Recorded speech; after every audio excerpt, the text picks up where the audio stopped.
आदाब, इस्तकबाल है। आप देख रहे हैं प्राइम डिबेट। मैं हूं आपके साथ अबू हुरैरा। अमेरिकी सदर डोनाल्ड ट्रंप का 2 रोजा दौरा आज मुकम्मल हो जाएगा और आज ही वो वापस अमेरिका लौट जाएंगे। ट्रंप ने आज प्रेस कॉन्फ्रेंस से भी खिताब किया। इस मौके पर ट्रंप ने पाकिस्तान, कश्मीर, कारोबार और कोरोना वायरस समेत दिल्ली के फसाद और शहरियत तरमीमी कानून पर भी सवालों के जवाब दिए। ट्रंप ने कहा कि पीएम मोदी चाहते हैं कि हिंदुस्तान में लोगों को मजहबी आजादी मिले। दिल्ली फसाद पर ट्रंप ने खातिर खाह जवाब नहीं दिया। इस बीच दिल्ली के कुछ इलाकों में आज भी हालात कशीदा रहे। आज मरकजी वजीर दाखिला ने दिल्ली के वजीर आला अरविंद केजरीवाल के साथ मीटिंग की और हालात का जायजा लिया। अब तक दिल्ली फसाद में 10 अफराद की हलाकत और 100 से ज्यादा अफराद के जख्मी होने की खबर है। दिल्ली पुलिस के मुताबिक फसाद में 50 से ज्यादा पुलिस एहलकार भी जख्मी हुए हैं। सवाल यह उठ रहा है कि फसाद पर काबू क्यों नहीं पाया जा रहा है। दिल्ली जैसी जगह जो कि मुल्क की राजधानी है, अगर वहां पर इस तरह के हालात हैं तो मुल्क के दूसरे हिस्सों में अगर इस तरह के हालात बनते हैं तो इस पर एक सवाल जरूर खड़ा होता है।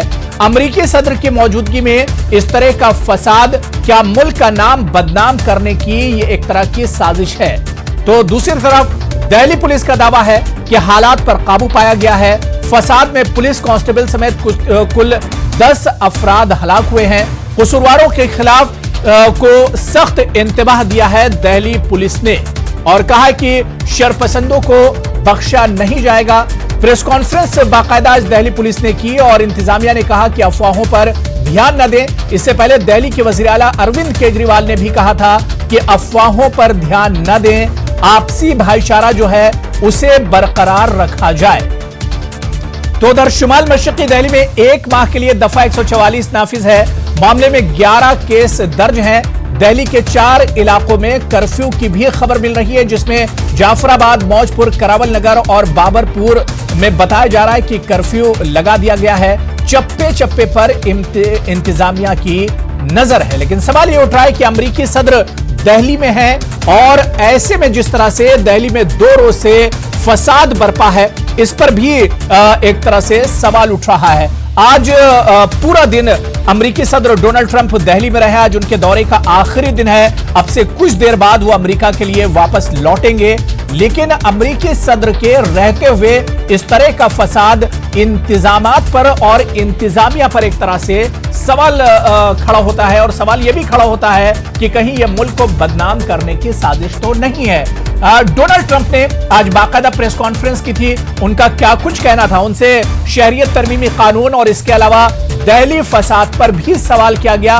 क्या कुछ कहना था डोनाल्ड ट्रंप का अपने इस दौरे को लेकर? सबसे पहले हम अमेरिकी सदर का बयान सुनवाते हैं।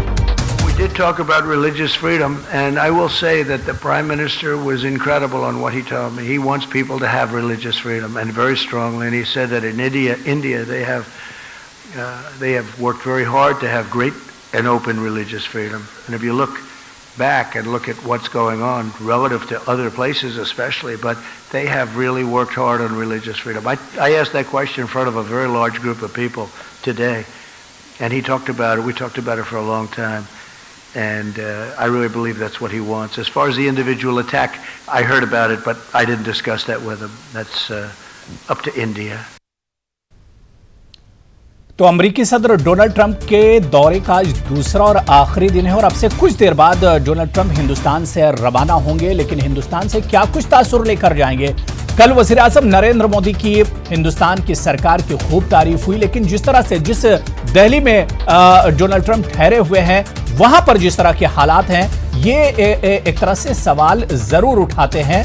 लेकिन इस बीच दिल्ली के वज़ीर आला अरविंद केजरीवाल का क्या कुछ कहना है, बीजेपी के रुकने पार्लियामेंट गौतम गंभीर ने क्या कुछ कहा है और अब से कुछ देर पहले दिल्ली पुलिस का दिल्ली के हालात, दिल्ली के फसाद पर क्या कुछ कहना था, इन लोगों के बयान भी हम आपको बहुत जल्दी सुनवाई देते हैं। कोशिश की है तो फिर से मेरी यही अपील है सब लोगों से। हिंदू भी मर रहे हैं, मुसलमान भी मर रहे हैं, पुलिस वाले भी मर रहे हैं, सभी इंजर्ड हो रहे हैं। किसका फ़ायदा हो रहा है इस सबसे? किसी का फ़ायदा नहीं हो रहा। तो ये पागलपन तो बंद करना चाहिए। जीटीबी नगर में भी आपने मुलाकात की, कई सारे इंजर्ड, वहाँ पे भी कई सारे इंजर्ड से, वही मैंने वहाँ पे पूछा। वहाँ पे हिंदू भी इंजर्ड हैं, मुसलमान भी इंजर्ड हैं, अपने पुलिस वाले भी इंजर्ड हैं। किसका फ़ायदा हो रहा है इस सबसे? देखिए, कहना एक चीज़ बहुत ज़्यादा मैं कहना चाहूँगा कि ये भी जो भी प्रोवोक करी जा रही स्पीचेज़ हैं, चाहे वो किसी भी व्यक्ति की तरफ से हो, चाहे वो बीजेपी की तरफ से हो, कांग्रेस की तरफ से हो, आम आदमी पार्टी की तरफ से, ये बिल्कुल एक्सेप्टेबल नहीं है। और जिन्होंने भी ये प्रोवोक करती हुई स्पीचेज़ या फिर ऐसी स्पीचेज़ दी हैं, उनका इस जगह पे कोई भी, आई थिंक उनके अगेंस्ट भी एक्शन होना चाहिए और स्ट्रिक्ट एक्शन होना चाहिए, बिकॉज अल्टीमेटली एक दिल्ली में हम सब मिलकर रहना चाहते हैं। तो अगर इस तरीके का स्पेशली आप प्लान करके करेंगे कि आप अपनी इमेज वर्ल्ड को बहुत ख़राब दिखाना चाहते हैं, तो कहीं ना कहीं ये भी बिल्कुल एक्सेप्टेबल नहीं है। देखो, आप बात करना चाहते हैं, आपके कोई भी डाउट्स है, मैं फिर ये बात कहूँगा, मैंने ये 5-6 बार बोली है, कोई भी आपके डाउट्स हैं सीए को लेके, आप गवर्नमेंट से बात करिए ना, गवर्नमेंट रेडी है आपसे बात करने के लिए, आपके सारे कि अभी जो एरियाज़ हैं, नॉर्थ ईस्ट के एरियाज़ हैं, सिचुएशन पूरी कंट्रोल में है, लेकिन कई जगह पे जो स्ट्रे इंसिडेंट्स हैं वो हो रहे हैं और पुलिस उसको रिस्पॉन्ड कर रही है। इसी दौरान हमारे 56 पुलिस पर्सनल्स को चोटें आई। अनफॉर्चुनेटली हमने एक साथी अपना हेड कांस्टेबल रतन लाल, जैसे आप सब जानते हैं, उसको खो दिया। इसके अलावा 2 आईपीएस ऑफिसर्स हैं, उनको चोट आई। डीसीपी शादरा को भी हेड इंजरी है, अंडर ऑब्जर्वेशन है, और बाकी 56 पुलिस पर्सनल्स को चोट है। और इसके साथ साथ 56 इसके अलावा 130 जो पब्लिक पर्सनल्स हैं उनको चोट है, उनको भी हॉस्पिटल्स में शिफ्ट किया गया। नॉर्थ ईस्ट डिस्ट्रिक्ट में सफिशिएंट फोर्स डिप्लॉय की गई है और कुछ क्वार्टर्स में ये खबर थी कि जो फोर्स है उसकी कमी है। इसको बिल्कुल हम खंडन करते हैं, डिनाई करते हैं। सफिशिएंट फोर्स डिप्लॉय की गई है। उसके अलावा एमएचए से जो एडिशनल फोर्स भी हमें मिली है उसको भी डिप्लॉय कर रहे हैं। और जो मेन इसका कारण रहा है वो काफ़ी कंजेस्टेड एरिया है, मिक्स्ड पॉपुलेशन है और कुछ जगह पे इंसिडेंट्स हुए हैं। जैसे जब तक पुलिस ने रिस्पॉन्ड किया उससे पहले कुछ एंटी सोशल एलिमेंट्स ने कुछ इंसिडेंट्स किए, लेकिन पुलिस उनको रिस्पॉन्ड कर रही है। कल भी रिस्पॉन्ड किया और आज भी उनको हम रिस्पॉन्ड कर रहे हैं। तो आज प्राइम डिबेट में हम इसी को समझने की कोशिश करेंगे कि एक तरफ दुनिया के सबसे ताकतवर मुल्क का सदर हिंदुस्तान के दौरे पर है। दिल्ली जो कि मुल्क की राजधानी है, वहां पर सदर ट्रंप ठहरे हुए हैं और उसी दिल्ली में 2 रोज से लगातार फसाद बरपा है। क्या वाकई में डोनाल्ड ट्रंप के दौरे के दौरान दिल्ली को बदनाम करने की यह साजिश थी, बदनाम करने की यह कोशिश थी? डोनाल्ड ट्रंप तो चले जाएंगे, आज उनका दौरा मुकम्मल हो जाएगा, लेकिन यहां से क्या कुछ तासुर लेकर जाएंगे?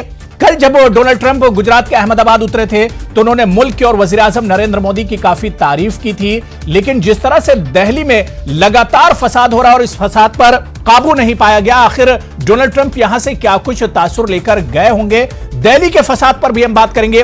डोनाल्ड ट्रंप के इस दौरे पर भी आज प्राइम डिबेट में हम तफसील से बात करेंगे। बहुत खास मेहमान मेरे साथ जुड़े हुए हैं, बहुत जल्दी अपने मेहमानों का आपसे तारुफ करा देता हूं। मेरे साथ संजीव श्रीवास्तव जी हैं, एक्सपर्ट हैं फॉरेन अफेयर्स के, professor Satish Kumar ji political analyst हैं, दानिश इकबाल हैं स्पोक्सपर्सन बीजेपी के, एसआर दारापुरी साहब बहुत खास मेहमान हैं, साबिक आईपीएस अफसर हैं, लखनऊ से मेरे साथ जुड़े हुए हैं। मुईद अहमद साहब साबिक मिनिस्टर हैं और लीडर हैं, सीनियर लीडर हैं कांग्रेस के, वो भी इस डिबेट का हिस्सा हैं। कुछ देर में मेरे साथ आम आदमी पार्टी के स्पोक्सपर्सन भी इस डिबेट में जुड़ेंगे। जितने मेहमान मेरे साथ जुड़े हुए हैं सभी का बहुत इस्तकबाल और बहुत वेलकम न्यूज 18 उर्दू में। सबसे पहले मैं संजीव श्रीवास्तव सर आपसे ही शुरुआत करना चाहूंगा। संजीव जी, दिल्ली के हालात लगातार जो भी वो हमारे सामने है, पिछले 2 दिनों से हम लगातार देख रहे हैं कि हालात बहुत ज्यादा खराब हैं, लेकिन दूसरी तरफ हम देखते हैं कि दुनिया के सबसे ताकतवर मुल्क यानी अमेरिका के प्रेसिडेंट उसी दिल्ली में हैं, हमारे मुल्क की राजधानी में ठहरे हुए, और वहीं पर लगातार फसाद हो रहा है। सीधा सीधा मेरा आपसे सवाल यही है कि डोनाल्ड ट्रंप क्या कुछ तासुर लेकर जाएंगे? इस तरह के हालात क्या वाकई में दिल्ली को बदनाम करने की एक कोशिश थी? मुझे लगता है कि ये भारत की छवि को खराब करने की साजिश का हिस्सा है और इसके ऊपर एक गंभीर इन्वेस्टिगेशन होनी चाहिए कि आखिर वो कौन से लोग हैं जिन्होंने इस तरह की वायलेंस को इंस्टिगेट कराने का कार्य किया है। और इस बात की भी अब जांच होनी चाहिए कि कहीं इसमें कोई विदेशी जो एजेंसीज का हाथ तो नहीं है। कहीं ये पाकिस्तान में की जो आईएसआई है, जो आर्मी है, वहाँ की जो लगातार भारत को अस्थिर करने की जो साजिश रचती है, उसका तो कहीं हाथ नहीं है। कि हमने ये भी देखा है कि भारत में जो है टर्की के बहुत सारे ऐसे इस्लामिक संगठन हैं कि जो कि लगातार कट्टरता फैलाने का और भारत में हिंदू मुस्लिम जो सौहार्द है उसको बिगाड़ने का कार्य भी करने की कोशिश करते हैं। तो इस सारे विषयों की मुझे लगता है जांच होनी चाहिए। इस बात की संभावना से इनकार नहीं किया जा सकता कि ये एक बड़ी साजिश का हिस्सा हो सकता था एक ऐसे समय में कि जब राष्ट्रपति ट्रंप भारत आने वाले थे, और जब हमने ये भी देखा कि जब वो विजिट अभी वो करने ही वाले थे, भारत पहुंचने वाले थे, उसके पहले ही यहाँ का माहौल खराब होना शुरू हुआ। और कल जो है जो हिंसा का एक पीक स्तर पे पहुंची और जिसमें कि काफ़ी लोग मारे गए और आज ये संख्या लगभग 10 तक पहुंच चुकी है। तो मुझे लगता है कि ये निसंदेह एक साजिश का पार्ट है और इसके ऊपर एक गंभीर तरीके की इन्वेस्टिगेशन होनी चाहिए आने वाले दिनों में, और जो भी इसके लिए जिम्मेदार हैं, जो भी इसके मास्टर माइंड्स हैं, उनको जो है मुझे लगता है उनके ऊपर सख्त कार्रवाई करने की आवश्यकता है। बिल्कुल जाहिर सी बात है, इस तरह के हालात सवाल उठाते हैं और सवाल उस वक्त और उठते हैं जब ये हमारे मुल्क की राजधानी में होते हैं, जब ये हमारे मुल्क के दारुल हुकूमत में होते हैं। दिल्ली जैसे शहर में जब इस तरह के हालात बनते हैं तो सवाल उठते हैं, और सवाल उस वक्त और बड़ा हो जाता है जब अमेरिका का सदर उसी दिल्ली में ठहरा हुआ है, वहीं पर उसके दिन भर प्रोग्राम चल रहे हैं। तो दूसरी तरफ हम देखते हैं कि दिल्ली के कुछ इलाकों में इस तरह के हालात बनते हैं। मेरे साथ एक और बहुत खास मेहमान ज्ञानेंद्र भारद्वाज जी, जो कि स्पोक्स पर्सन है आम आदमी पार्टी के, वो भी जुड़ चुके हैं। ज्ञानेंद्र भारद्वाज जी, आपका भी बहुत इस्तकबाल है न्यूज़ 18 उर्दू में। मैं एसआर दारापुरी साहब आपके पास आना चाहूंगा। सर, लॉ एंड ऑर्डर की अगर हम बात करें, कानून व्यवस्था की अगर बात की जाए, तो एक तो हम दिल्ली की बात कर रहे हैं जो मुल्क की राजधानी है, और यूं कहा जाए कि मुल्क की एक तरह से मुल्क का दिल है। और दूसरा सवाल सर ये उठ रहा है कि डोनाल्ड ट्रंप अमेरिका के सदर उसी दिल्ली में है, लेकिन लगातार इस तरह की वारदातें हो रही, लगातार फसाद जो है कल के मुकाबले में आज और ज्यादा बढ़ गया। लॉ एंड ऑर्डर की जो सिचुएशन है, इस पर क्या कुछ कहना चाहेंगे दारापुरी साहब? कहां पर कमी रह गई? देखिए, ऐसा है, अभी जो भाजपा के प्रवक्ता कह रहे थे कि इसके पीछे साजिश है। हाँ, जरूर साजिश है, पर ये साजिश किसने की है? प्रवक्ता नहीं थे, संजीव श्रीवास्तव जी फॉरेन अफेयर्स के एक्सपर्ट हैं। ठीक है, चलिए जी, ठीक है, चलिए ठीक है। तो ये एक साजिश के अंतर्गत हुआ है। ये साजिश आरएसएस और भाजपा की साजिश थी, क्योंकि इसकी शुरुआत 3 दिन पहले 23 को कर दी गई थी। और इनके जो कपिल मिश्रा हैं, कपिल मिश्रा ने पुलिस को अल्टीमेटम दे दिया था कि अगर आपने 3 दिन के अंदर ये सड़क खाली नहीं कराई तो हम खाली कराएंगे। तो ये क्या दर्शाता है कि जो सत्ता पक्ष के लोग हैं वो खुद इस सारे हालात को बिगाड़ने में लगे हुए हैं। और इसके बाद क्या होता है कि वो अपनी कार्रवाई करते हैं, और उसके बाद जो यहाँ की जो गृह मंत्रालय है और आपकी जो दिल्ली पुलिस है, वो इसको कंट्रोल करने में कपिल मिश्रा की जो साजिश सबको जो मालूम है उसको नाकामयाब करने में कोई कार्रवाई नहीं करते हैं। उनको पूरी छूट दी जाती है, उसके साथियों को पूरी छूट दी जाती है। तो ये जो है बिल्कुल सही है कि एक साजिश के अंतर्गत हुआ है, जिस साजिश के मुख्य कर्ता धर्ता आरएसएस और बीजेपी के है, और सत्ता में जो सरकार है, पार्टी है, उसने जानबूझकर इसको कराया है।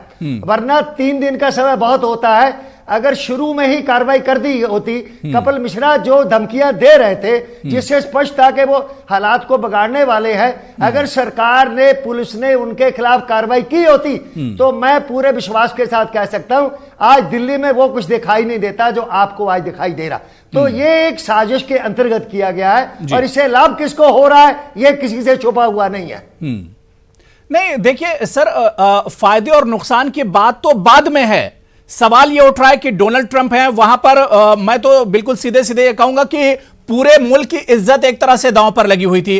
अब डोनाल्ड ट्रंप के साथ जो लोग आए होंगे, या डोनाल्ड ट्रंप के, और इस वक्त पूरी दुनिया की नजर दिल्ली पर होगी। सर, इस बात को तो मानते हैं दारापुरी साहब कि पूरी दुनिया की नजर दिल्ली पर होगी, क्योंकि डोनाल्ड ट्रंप दौरे पर है, हिंदुस्तान के दौरे पर, और जो कुछ बातें उन्होंने कल अहमदाबाद में की, आज जो बातें डोनाल्ड ट्रंप ने दिल्ली में की हैं, इस वजह से पूरा फोकस पूरी दुनिया का दिल्ली पर था। और ऐसे वक्त दिल्ली के ये हालात सवाल तो खड़े करते हैं दारापुरी साहब। नहीं, ये बात तो बिल्कुल सही है कि सारी दुनिया की नजरें दिल्ली पर लगी हुई है। केवल ट्रंप के इस विजिट से ही नहीं, उससे पहले भी पूरी दुनिया की नजरें लगी हुई है। आप दुनिया के जो बहुत इंपॉर्टेंट न्यूज़पेपर्स हैं उनको अगर आप देखिए, ट्रंप की विजिट से पहले यहां जो कुछ हो रहा था उसके बारे में दुनिया भर के अखबार क्या लिख रहे हैं। और ये एक मैं समझता हूं कि या तो इनका मिसकैलकुलेशन हो गया कि ये 23 को कपिल मिश्रा ने जो धमकी दी थी वो फिर आपको एक्शन में दिखाई देती है। तो अगर दुनिया में हिंदुस्तान का नाम जो है नीचे जा रहा है तो उसके लिए कौन जिम्मेदार है, ये बिल्कुल स्पष्ट है, उसमें कोई किसी को संदेह नहीं है। बिल्कुल। मैं दानिश इकबाल आपके पास आना चाहूंगा। आपने संजीव श्रीवास्तव को भी सुना और एसआर दारापुरी साहब को भी बहुत तफसील में सुना। क्या वाकई में ये सेंट्रल गवर्नमेंट की नाकामी है? इतना बड़ा मेहमान, दुनिया का सबसे बड़ा यूं कहा जाए कि मेहमान आपके देश में है, आपके राजधानी में है, और दिल्ली के बगल में लगातार इस तरह के फसाद हो रहे हैं। क्या सरकार की नाकामी नहीं है दानिश इकबाल? देखिए अबू भाई, निश्चित तौर पर जो मंजर दिख रहा है वो जितना भी उसका जो गमो इजहार किया जाए वो कम है। निश्चित तौर पर वो मंजर नहीं होना चाहिए दिल्ली की सड़कों पे, लेकिन ये चीज जो है समझने वाली है। यकीनन जो हुआ है वो गलत हुआ है और उसके पीछे जो भी जिम्मेदार होंगे, बहुत ही जिम्मेदारी के साथ मैं कहना चाहता हूं कि उन चीजों के लिए जिसने भी ये मंजर दिल्ली में दिखाया है उनके लिए जो भी जिम्मेदार होंगे उनकी जिम्मेदारी तय की जाएगी। हमारे देश के गृह मंत्री जो है आदरणीय अमित शाह जी, वो बहुत सक्षम है। उन्होंने आज सारी पार्टियों की मीटिंग बुलाई, 23 तारीख से लगातार दिल्ली में इस तरह के हालात। दानिश इकबाल जी 23 तारीख 24 और आज 25, 3 दिनों से लगातार इस तरह के हालात बने हुए हैं। सरकार की जिम्मेदारी क्या है यहाँ पर?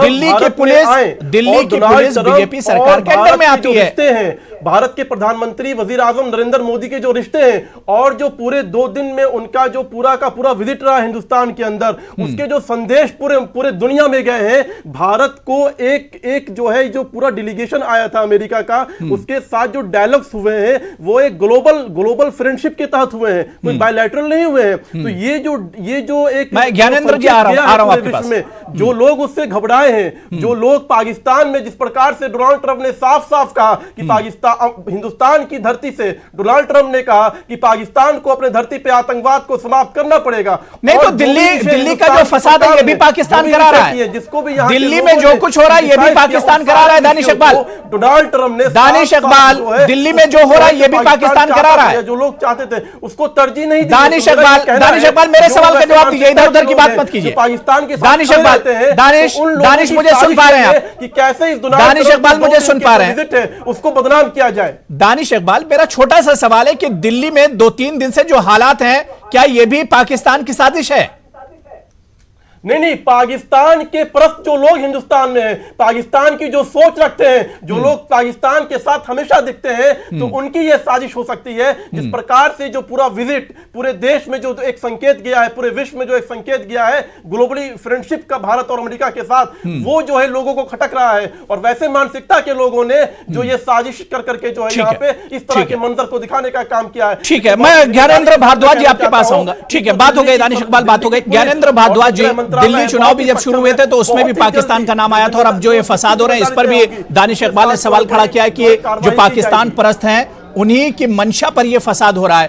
पहला सवाल तो पाकिस्तान का, और दूसरा बड़ा सवाल भारद्वाज जी आपसे यह है कि क्या वजीर आला अरविंद केजरीवाल ने जो लोग इसमें जख्मी हुए या जिस तरह से फसाद हुआ उनका हालचाल लेने में बहुत देर नहीं कर दी? 23 तारीख से लगातार इस तरह के हालात बने हुए हैं और आज अरविंद केजरीवाल को होश आया है। अबू जी, मैं सबसे पहले आपको बताना चाहता हूं कि ये घटना कहां से शुरू हुई। ये घटना शुरू होती है कपिल मिश्रा के भाषण से।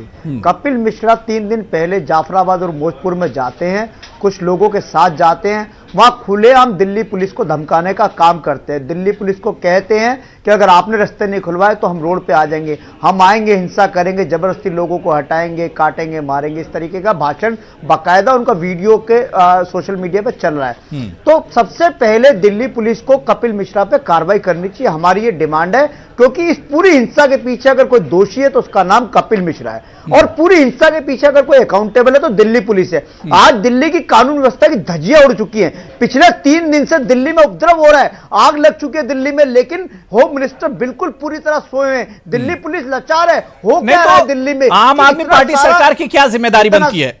अरविंद केजरीवाल की क्या जिम्मेदारी बनती है? हमारे सारे विधायक, हमारे मंत्री लगातार लोगों के बीच में जाके पीस की बात करें, लेकिन लॉ एंड ऑर्डर किसके पास है दिल्ली की? ये सवाल उठता है। क्या अमित शाह के 8 महीने से जब से गृह मंत्री बने, क्या रोज रोज दिल्ली में लॉ एंड ऑर्डर कोलैप्स नहीं हो रहा? कभी वकील पिट रहे, कभी महिलाएं पिट रही, कभी जेएनयू में जाके, कभी जामे में जाके छात्रों के हॉस्टल में घुस के रातों रात लाठी चार्ज हो रहा है। और जिस तरीके से ये तो देखिए, ये तो पूरी दुनिया देख रही है, पूरा हिंदुस्तान ने सारी चीजें देखी है। भारद्वाज जी, जिम्मेदार कौन है? भारद्वाज जी, ये सारी चीजें पूरी दुनिया ने देखी है, लेकिन इस पर आम आदमी पार्टी की जो खामोशी है उस पर सवाल खड़ा होता है। आप देखिए, लगातार आम आदमी पार्टी की खामोशी अरविंद केजरीवाल की खामोशी पर सवाल खड़ा करती है। कल हम एलजी साहब के पास गए, हमारे विधायक गए, 15 विधायक थे, 2 मंत्री थे, एलजी साहब के घर में 3 घंटे तक बैठ रहे, लेकिन एलजी साहब को इतनी चिंता नहीं थी कि वो चुने हुए विधायकों से बात कर ले। हम क्या करने गए थे? हम यही तो कहने गए थे कि अगर पुलिस रिपोर्ट नहीं हो पा रही तो आप आर्मी लगा दो, आप कर्फ्यू लगा दो।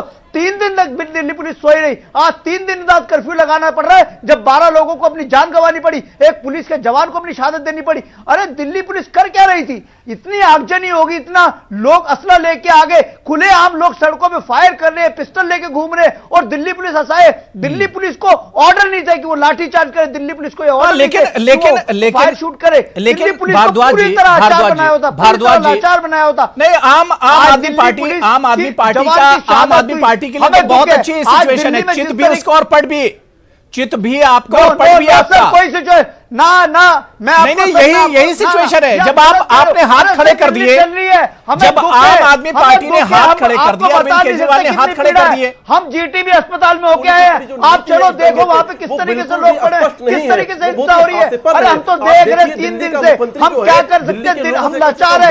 दिल्ली पुलिस को पूरी तरह से होम मिनिस्टर ने मना करा है कि आगजनी हो रहे हो। ठीक है, मैं मोहित साहब आपके पास आ रहा हूं। मोहित अहमद साहब आपके पास पार्टी वाले, मैं दानिश बाद में आऊंगा, थोड़ा सा इनको ऑडियो डाउन कर दिया मैं। ठीक है, भारद्वाज जी बात हो गई, दानिश मैं दोबारा से आऊंगा, मोहित साहब को जोड़ लूं, और इसके अलावा सतीश जी बहुत देर से वेट करें। मैं मोहित अहमद साहब आपके पास आ रहा हूं। मैं मोहित अहमद साहब, सर अब दिल्ली की जो सिचुएशन है वो बिल्कुल बहुत कंफ्यूजन एक तरह से होता है दिल्ली में। जो सरकार है आम आदमी पार्टी की, अरविंद केजरीवाल की, उनका बिल्कुल साफ साफ ये कहना, ये कह के निकल जाते हैं कि पुलिस हमारे हाथ में नहीं, लॉ एंड ऑर्डर हमारे हाथ में नहीं। और दूसरी तरफ दिल्ली की आप हालत देख लीजिए क्या है, 200 से ज्यादा लोग इंजर्ड हैं, 10 लोग इसमें मारे जा चुके हैं, पुलिस वाले भी महफूज नहीं है। सिचुएशन तो बहुत भयानक है। सिचुएशन बहुत भयानक है, बहुत दर्दनाक है। बहुत अफसोस की बात है कि जो आज हमारे सत्ता में बैठे हुए लोग हैं, उनका बैकग्राउंड ही यहीं से शुरू होता है, बंटवारे से, नफरत से, एक दूसरे को बुरा भला कहने से, भाई भाई को लड़ाने से। उनका बैकग्राउंड यहीं से लगता है। वो तो अमित शाह और खुद नरेंद्र मोदी दंगे के हीरो हैं। उसी हीरो की वजह से वो आज देश की कुर्सी हथिया लिए हैं। देश की कुर्सी पे बैठ करके जब उन्हीं का जहन गंदा है तो आज बता दें कि मोदी जी या अमित शाह जी, इनके खिलाफ जिन लोगों ने देश को तोड़ने की, देश में नफरत फैलाने की, देश में लोगों को गाली देने की जो बात की है, उनके खिलाफ कभी मोदी ने या अमित शाह साहब ने कार्रवाई की है? एक भी। आम आदमी पार्टी चुनाव लड़ रही थी, वो तो यही कपिल मिश्रा कह रहे थे कि 8 तारीख को पाकिस्तान और हिंदुस्तान का इलेक्शन होगा। ये कैसी गंदी बात है? क्या इस पर सरकार ने कार्रवाई की? लोग कह रहे थे कि हम ये जब शाहीन बाग ये जीतेंगे तो शाहीन बाग के लोग जाकर के घर घर बलात्कार करेंगे, आग लगाएंगे। ये जब शाहीन बाग में तो सब लोगों ने दहेज दिया कि वहां 2-2 बार फायरिंग कराई कि वो उलट जाए। तो ये लोग चाहते हैं, ये सरकार चाहती है कि दंगा हो जाए और मुझे फायदा मिले। लेकिन ये वोट के अलावा ये कुछ नहीं सोचते कर रही है। दिल्ली की सरकार एक तरह से लाचार है। दिल्ली की सरकार तो हाथ खड़े कर देती है अरविंद केजरीवाल की सरकार कि हमारे अंडर में कुछ नहीं है। बिल्कुल लाचार। मैं सिर्फ ये समझ रहा हूं कि एज अ अपोजिशन कांग्रेस की क्या जिम्मेदारी बनती है क्या कांग्रेस के लोग सड़कों पर नहीं उतर सकते थे इस इशू को लेकर? बिल्कुल उतर रहे हैं, कह रहे हैं। कहां उतर रहे हैं? कहीं नजर नहीं आ रहे। मोहित अहमद साहब माफ कीजिएगा, अरे भाई कांग्रेस कहीं नजर नहीं आ रही इस इशू को लेकर। कर्फ्यू के हालात अरे भाई कर्फ्यू के हालात में अगर कांग्रेस के लोग कोई चले भी जाएंगे तो कहेंगे यही दंगा कराए थे। तो इस तरह के भी खदशात होते हैं। इनको तो आरोप लगाने में जरा सा भी यार नहीं होगा। मैं कहता हूं आपको लगता है कि जांच करने की क्या जरूरत है? देश के खिलाफ कपिल मिश्रा जब देश के ओपन होकर के तो आपका ओपन होकर के क्या आपका एक डेलीगेशन प्रधानमंत्री से मिलने के लिए किया? आपने उस पे जो है आपने संजीदगी दिखाई किया। आप चाहते हैं मुसलमान रोड पे आ जाए और दंगा करते रहे ताकि आपको अमित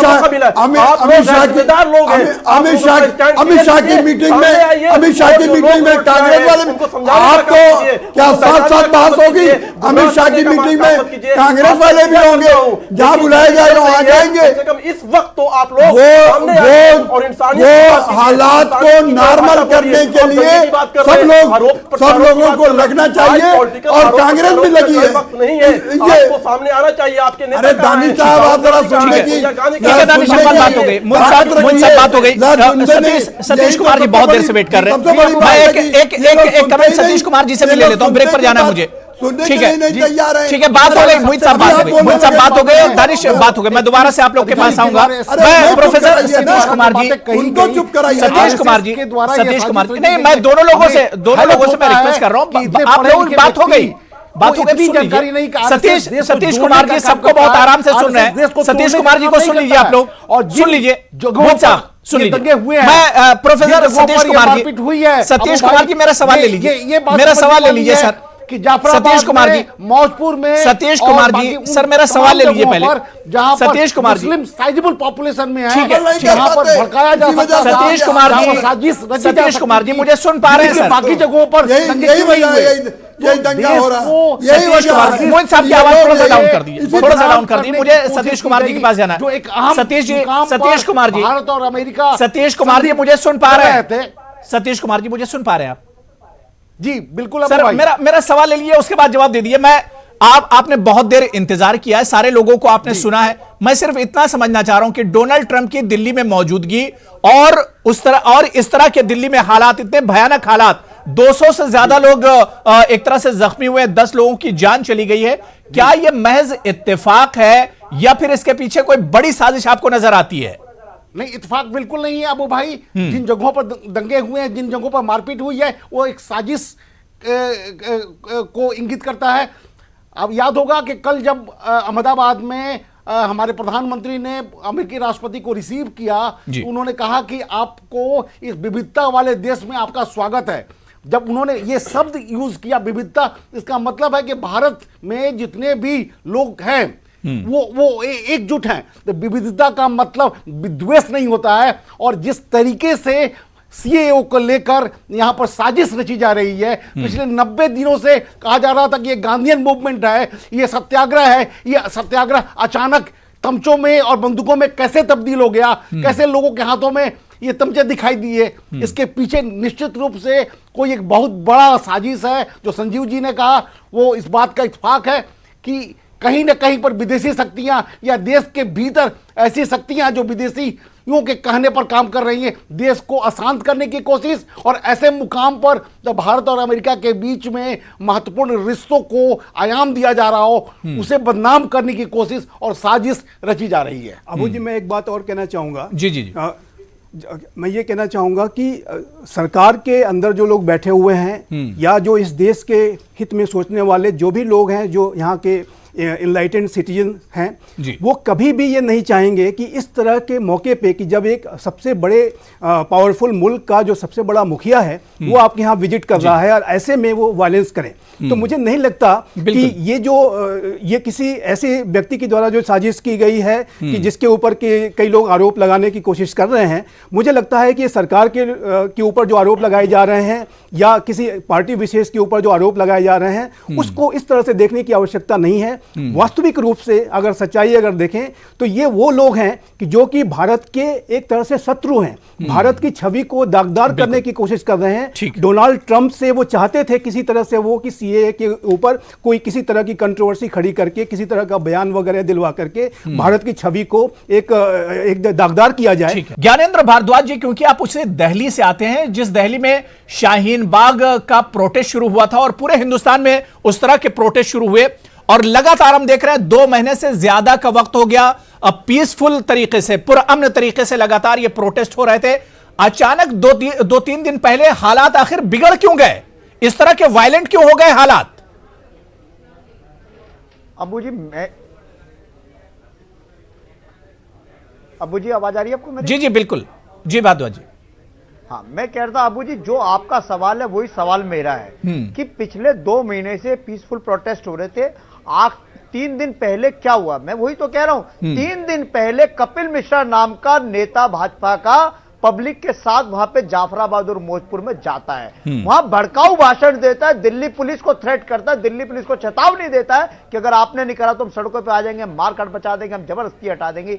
वहां से शुरू होता है पूरे का पूरा जो दंगा हुआ है। अगर उसका कोई गुनाहगार है तो उसका नाम कपिल मिश्रा। दिल्ली पुलिस को तुरंत एफआईआर करके कपिल मिश्रा को अरेस्ट कर दो, सारी चीजें सामने आ जाएंगी कि क्या हुआ है क्या नहीं हुआ, कहां से एसिड आया, कहां से असला आया, सब पता चल जाएगा कि कपिल मिश्रा को आप अरेस्ट करो और कपिल मिश्रा को इंटेरोगेट करो। दिल्ली पुलिस कर क्या रही है? कपिल मिश्रा को इंटेरोगेट नहीं करी, कपिल मिश्रा को अरेस्ट नहीं करी। ये कपिल मिश्रा की वजह से पूरे का पूरा बवाल हुआ है। बड़ी शर्म आती है जब देश का गृह राज्य मंत्री कहता है कि हमें आईबी से इनपुट थी कि ट्रंप आने वाले और इस तरीके का दंगा होगा। आपको इनपुट थी, फिर भी सरकार सोई हुई थी, फिर भी सरकार कुछ नहीं कर रही थी। आप किस इंतजार में थे? आपने आर्मी क्यों नहीं बनाई? 3 दिन से दिल्ली के हालात बद से बदतर हो गए थे, आगजनी हो रही थी, आपने कर्फ्यू क्यों नहीं लगाया? कर्फ्यू आपने 3 दिन बाद लगाया। आप क्या इस इंतजार में थे कि 15 आदमी मर जाए, 200 आदमी घायल हो जाए, उसके बाद कर्फ्यू लगाएंगे, उसके बाद आर्मी बुलाएंगे? अगर सिचुएशन दिल्ली पुलिस के कंट्रोल में नहीं थी तो दिल्ली पुलिस को एक्शन लेना चाहिए था, होम मिनिस्टर को एक्शन लेना चाहिए था। हम बार बार कह रहे हैं कि जब से अमित शाह दिल्ली देश के गृह मंत्री बने, दिल्ली के हालात बद से बदतर हो गए। दिल्ली में कानून व्यवस्था की रोज धज्जियां उड़ रही हैं और आज के इस पूरे आगजनी को, पूरा जो दंगा हुआ है दिल्ली में, अगर इसका कोई जिम्मेदार है, आम आदमी पार्टी ने, जब कपिल मिश्रा को आप जिम्मेदार मानते हैं तो आम आदमी पार्टी ने क्या कुछ एक्शन लिया, क्या कुछ कदम उठाया है आम आदमी पार्टी ने? भारद्वाज जी, आपकी पार्टी ने क्या कुछ कदम उठाया है जब इस पूरी सिचुएशन के लिए, इस पूरे फसाद के लिए कपिल मिश्रा जिम्मेदार है तो आम आदमी पार्टी क्या कर रही है उनके खिलाफ? अबू जी, मैं कह रहा हूं आज फिर आपके चैनल पे कह रहा हूं, हमें पुलिस दे दो, हमें लॉ एंड ऑर्डर दे दो, हम 2 घंटे में दिल्ली को ठीक कर देंगे, इस पुलिस को ठीक कर देंगे। हमें लॉ एंड ऑर्डर दो। हमारी सरकार की जुडिशल में जो जो काम आते हैं हम काम कर रहे हैं, हमारे वॉलंटियर पीस के लिए काम कर रहे हैं। मैं दानिश इकबाल लोगों के बीच में, दानिश इकबाल, मैं आपके पास आ रहा हूं। दानिश इकबाल, जो बात लगातार आम आदमी पार्टी की तरफ से तो कही जा रही है, लेकिन आज गौतम गंभीर ने भी वही बात कही। गौतम गंभीर ने कंडेम किया अनुराग ठाकुर को, परवेश वर्मा को और खासतौर से कपिल मिश्रा को, जिन्होंने इस तरह के बांटने वाले बयान दिए हैं। अबू भाई, निश्चित तौर पर मैं ये कह रहा हूं, और भारतीय जनता पार्टी, जो लोग भी उसमें जो है मारे गए हैं या जो हमारे पुलिस शहीद हुए हैं, उसको ना हम हिंदू देखते हैं ना मुसलमान देखते हैं, उसको हम इंसान देखते हैं और वो भी हिंदुस्तान का इंसान देखते हैं। मेरे अंदर वो दर्द है। लेकिन जो लोग पॉलिटिकल आरोप प्रत्यारोप कर रहे हैं, आप मुझे बताइए, अगर कोई व्यक्ति, मान लीजिए कि कोई भी व्यक्ति XYZ, अगर वो जाकर के कहीं पे प्रदर्शन हो रहा है और वो पुलिस को कहता है कि यहाँ पे जो है रोड जाम हो रही है, लोगों को तकलीफ हो रही है और ये उचित नहीं है, इसको आपको खाली करवाना चाहिए, तो क्या शाहरुख खान को उठ करके, जो है शाहरुख नाम का लड़का जिसने जो है गोली चलाई है, खुलेआम वो उठ करके जो है लोगों को गोली चलाना शुरू कर देगा, उसको आप जस्टिफाई करेंगे? उसको जो है शाहरुख आपको याद आ गया, दानिश इकबाल, शाहरुख आपको याद आ गया, लेकिन शाहरुख ने अगर बंदूक उठाई, पिस्टल उठाया, तो कहां से उसे आइडिया कहां से मिला? पुलिस दे दो दिल्ली। दानिश इकबाल, शाहरुख को आइडिया कहां से मिला बंदूक उठाने का? में पेट्रोल डालने का काम करा है, आप राजनीति मत करो, लेकिन आप कपिल मिश्रा को अरेस्ट कर लो, सारी चीजें पता चल जाएगी, कहां से फंडिंग आई, कहां से पैसा आया, क्या अरविंद केजरीवाल जो गांधी जी की समाधि पे जाकर के धरना देते हैं, क्या गांधी ने जब दंगा हो रहा था 1947 में, तो गांधी उस दंगा पीड़ित के बीच में गए थे और वहां जाकर के लोगों से अपील कर रहे थे, चाहे वो किसी भी दानिश इकबाल मेरे सवाल का जवाब दीजिए। दानिश इकबाल इधर उधर की बात मत कीजिए, मेरे सवाल का जवाब दीजिए दानिश इकबाल। दानिश इकबाल मैं ये कह रहा हूं कि आज जो दिल्ली में गोलियां चल रही है उसका आइडिया कहां से मिला इन दंगाइयों को? ये दंगाई जो गोली चला रहे हैं इसका आइडिया मिला कहां से इन लोगों को? लेकिन माफ कीजिएगा अरविंद केजरीवाल, आपने वो काम नहीं किया है, आपको वो काम करना चाहिए था। ठीक है दानिश इकबाल, आप मेरे सवाल का जवाब नहीं दे रहे। मैं एसआर दारापुरी साहब आपके पास आ रहा हूं। हार चुके हो दारापुरी साहब मैं आपके पास, ठीक है भारद्वाज जी बात हो गई, भारद्वाज जी बात हो गई, दारापुरी साहब को सुन लीजिए, बहुत अहम बात हो गई। ठीक है भारद्वाज जी बात हो गई, बोलो कि आपकी पुलिस बात हो गई, भारद्वाज जी बात हो गई, मैंने आपको बहुत टाइम दे दिया है, अब सुन लीजिए। मैं सर दारापुरी साहब, सर मैं सिर्फ यह समझना चाह रहा हूं क्या वाकई में 3 दिन से दंगा हो रहा था?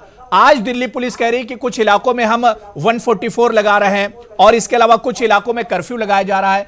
क्या आपको नहीं लगता है कि 23-24 को पुलिस एक तरह से उतनी मुस्तैद नजर नहीं आई, मुतहर्रिक नजर नहीं आई?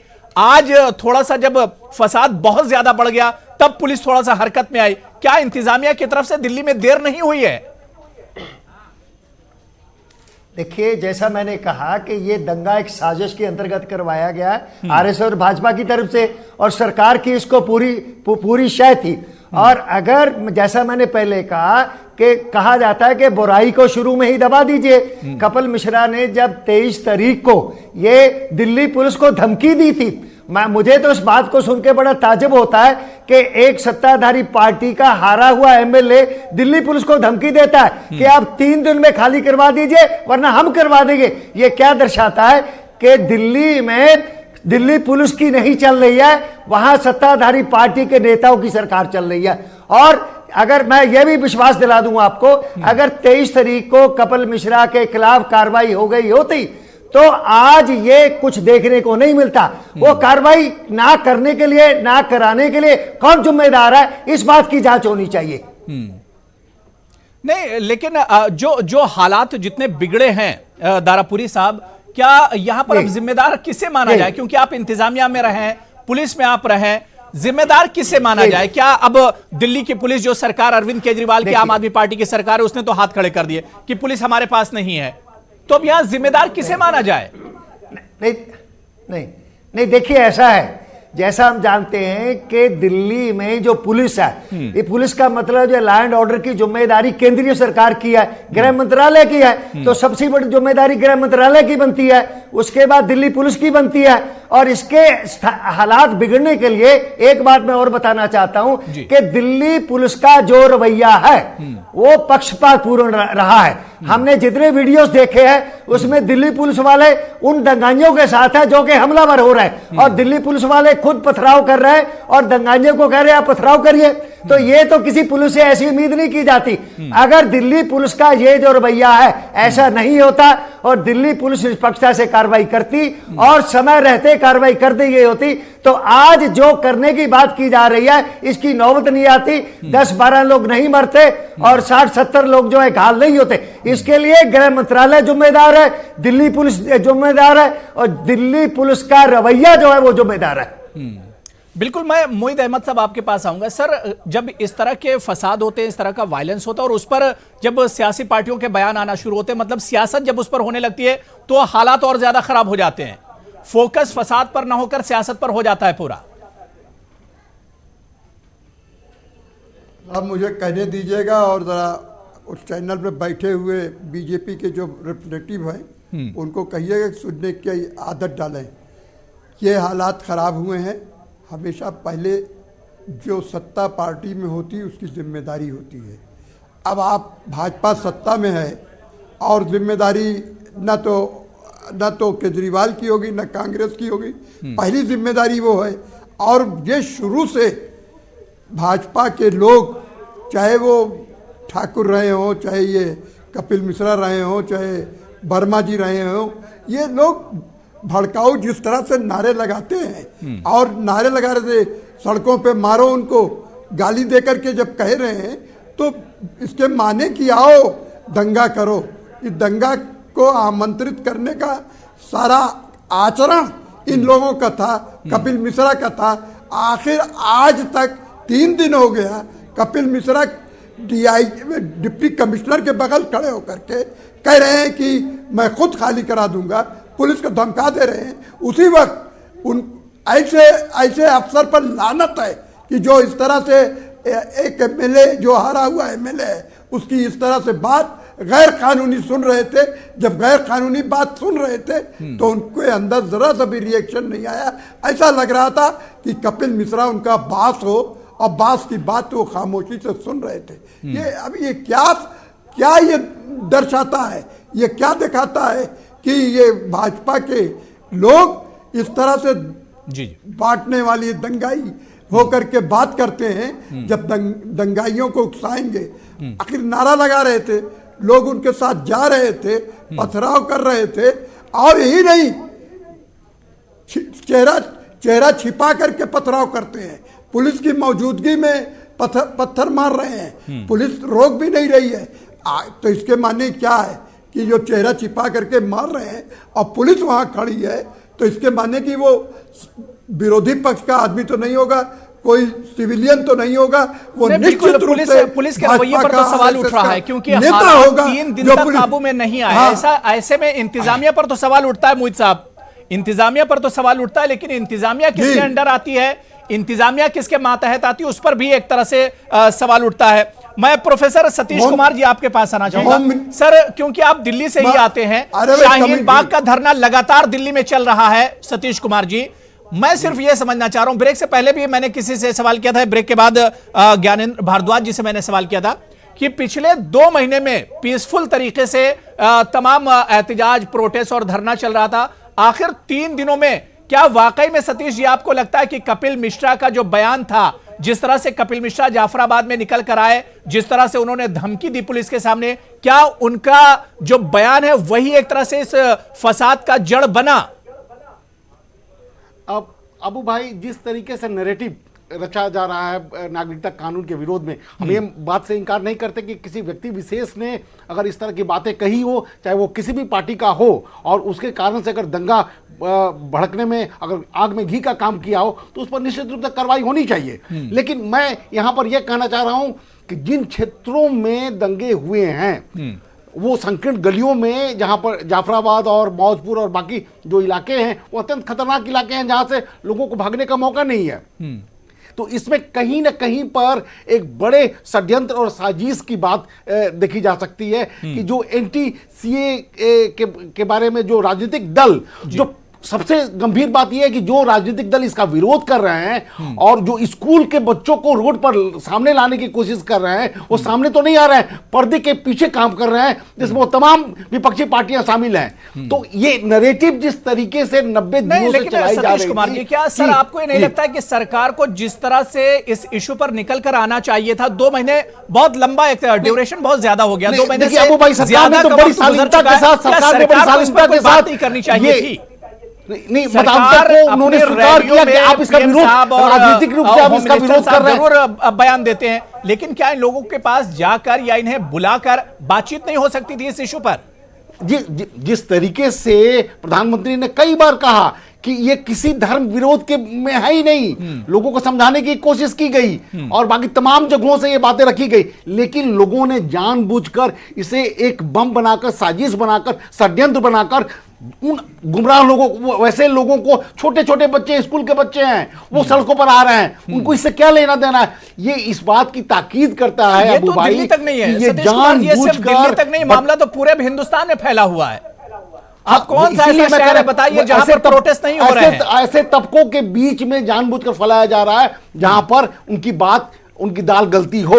नहीं तो सामान्यतः पूरा देश इस बात को कबूल कर चुका है कि यह अफवाह है, यह भ्रम है। नागरिकता कानून में कोई ऐसी बात नहीं है जिससे किसी को चोट पहुंचने या उससे बहुत दुखी होने की जरूरत है। क्या बात कर रहे हैं, क्या बात कर रहे हैं? नागरिकता में कानून नहीं। ठीक है, ठीक है, दारपुरी साहब आप कुछ कहना चाह रहे हैं? आपके दिमाग में तो जहर डाला हुआ है दारपुरी साहब, ठीक है, आपके दिमाग में आप बातें कर रहे हैं आरएसएस के बारे में, वो इससे ये पता चलता है कि आप कितनी राजनीतिक समझ के साथ आप बात कर रहे हैं। मैं ये कहना चाहता हूं कि ये हमारे प्रोफेसर साहब जो कह रहे हैं कि लोगों राजनीतिक पार्टियां गुमराह कर रही हैं, मैं मानता कुछ लोग गुमराह हो सकते हैं। क्या देश की इतनी बड़ी आबादी गुमराह हो सकती है? देश बहुत बड़ी आबादी नहीं गुमराह है, लोगों को समझाने में नाकामयाब रही है। परसेंटेज जोड़ ले, कितने लोग गुमराह, कितने लोग विरोध कर रहे हैं, तो फिर ये सरकार की नाकामयाबी है। इसका मतलब कि इसके पीछे लोगों की शंकाएं जायज है ये वाला कि चंद लोग जो राजनीतिक विद्वेष के कारण, ठीक है, मैं बारिश में आपको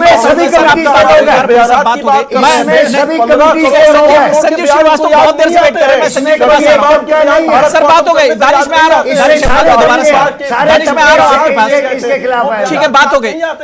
संजीव श्रीवास्तव जी, क्या डोनाल्ड ट्रंप के दौरे की अगर हम बात करें, आज उनका दौरा तो खत्म होगा, वो चले जाएंगे, क्या ये जो पूरा फसाद हुआ, जिस तरह का हंगामा बरपा हुआ, क्या डोनाल्ड ट्रंप के दौरे की जो इंपॉर्टेंस थी, जो उनकी अहमियत थी इस दौरे की, क्या उस पर असर डालने के लिए, इस दौरे की अहमियत कम करने के लिए इस तरह का फसाद किया गया, इस तरह के हालात बनाए गए?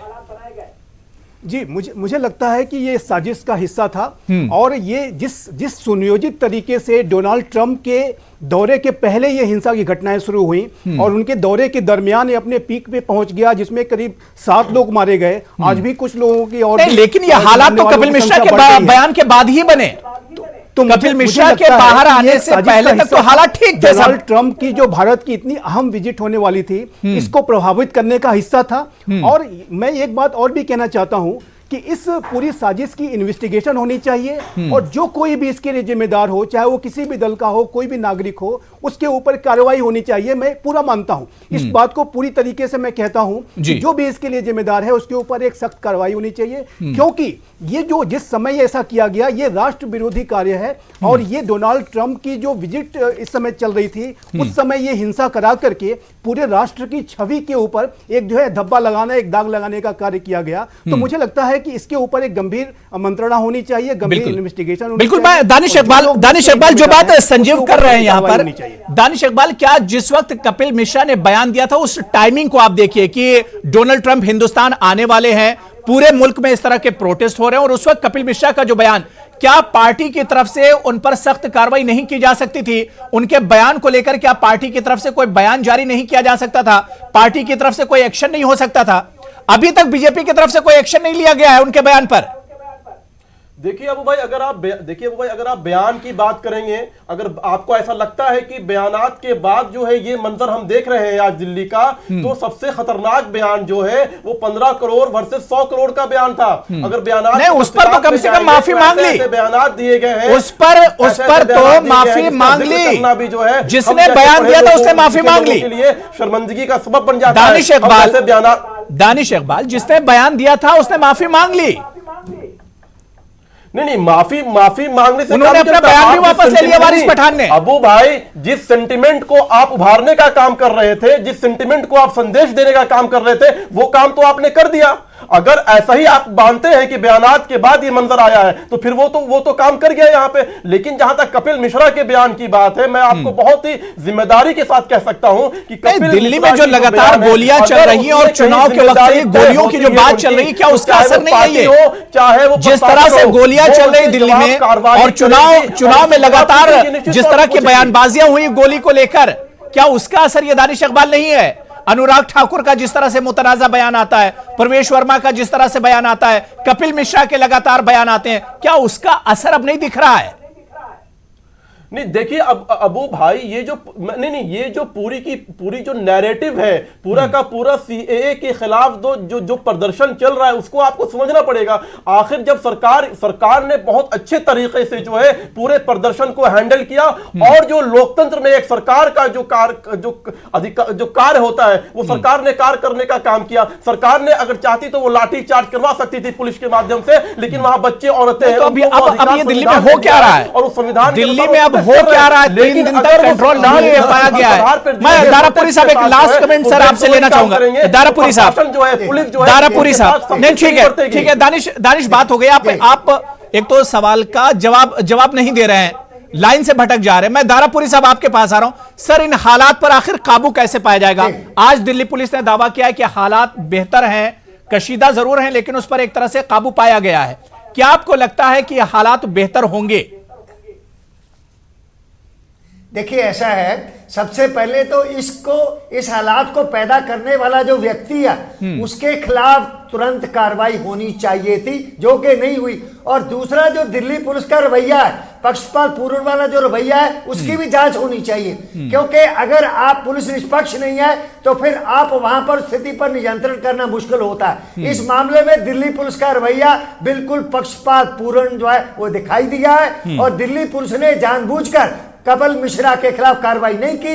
अब भी अगर कार्रवाई हो जाए, परंतु उसमें नाइंसाफी नहीं होनी चाहिए। जो वाकई इस बात के लिए जिम्मेदार है उनके खिलाफ सख्त कार्रवाई हो, कर्फ्यू लगे, आर्मी की जरूरत है, आर्मी लगे। बिल्कुल जिम्मेदारी सरकार की भी बनती है, इंतजामिया की जिम्मेदारी बनती है कि हालात पर काबू पाया जा सके और इंसानियत भाईचारे का जो जिसके लिए हिंदुस्तान जाना जाता है उसी पर और काम करने की जरूरत है। और उम्मीद करते हैं, और न्यूज 18 उर्दू लगातार अपील कर रहा है कि बहकावे में ना आए, पुरअमन हालात को बनाए रखें और अमन को हर हाल में बरकरार रखा जाए। बहुत बहुत शुक्रिया एसआर दारापुरी साहब, मोइद अहमद साहब, ज्ञानेंद्र भारद्वाज जी चले गए, उनका भी बहुत बहुत शुक्रिया। प्रोफेसर सतीश कुमार जी, संजीव श्रीवास्तव जी और दानिश इकबाल साहब, सभी का बहुत बहुत शुक्रिया प्राइम डिबेट में जुड़ने के लिए और अपना कीमती वक्त देने के लिए।